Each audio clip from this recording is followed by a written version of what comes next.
Doctor Bhupen Hazarika অসমীয়া আইৰ কোলা শুৱনি কৰি জন্ম হোৱা এগৰাকী মহান পুৰুষৰ নাম। নিজৰ সৃষ্টিৰ জৰিয়তে যাউতি যুগীয়াকৈ নিজৰ নাম আৰু কামক জিলিকাই যোৱা সেইগৰাকী মহান পুৰুষ সুধাকণ্ঠ ডক্টৰ ভূপেন হাজৰিকাদেৱৰ জন্মদিনে আজি ইংৰাজী ৮ ছেপ্টেম্বৰ ২০২৫ তাৰিখে শতিকা গৰকিলে। এনে এগৰাকী মহিষৰ জন্ম শতবৰ্ষক শিৱসাগৰ জিলাখনৰ ভিতৰতে অন্যতম চিৰজাগ্ৰত তথা উচ্চ চিন্তাৰ নাভিকেন্দ্ৰৰূপে পৰিচিত অঞ্চল পাৰিজাতৰ নাগৰিকেও সুধাকণ্ঠ সোঁৱৰণ নামেৰে পালনৰ আকুল ইচ্ছা কৰিছোঁ।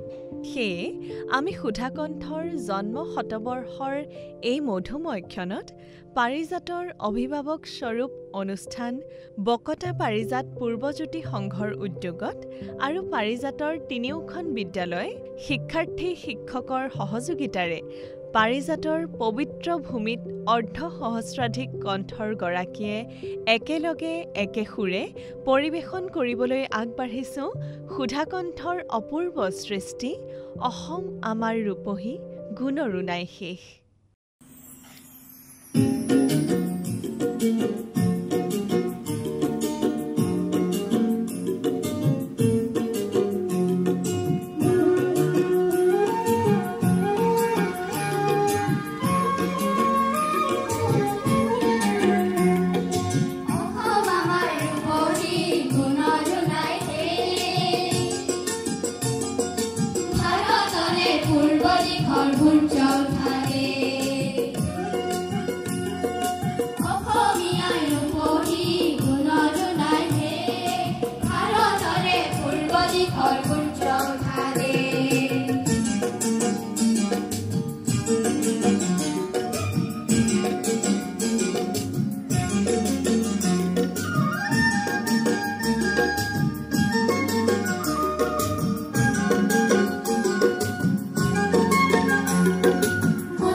Hey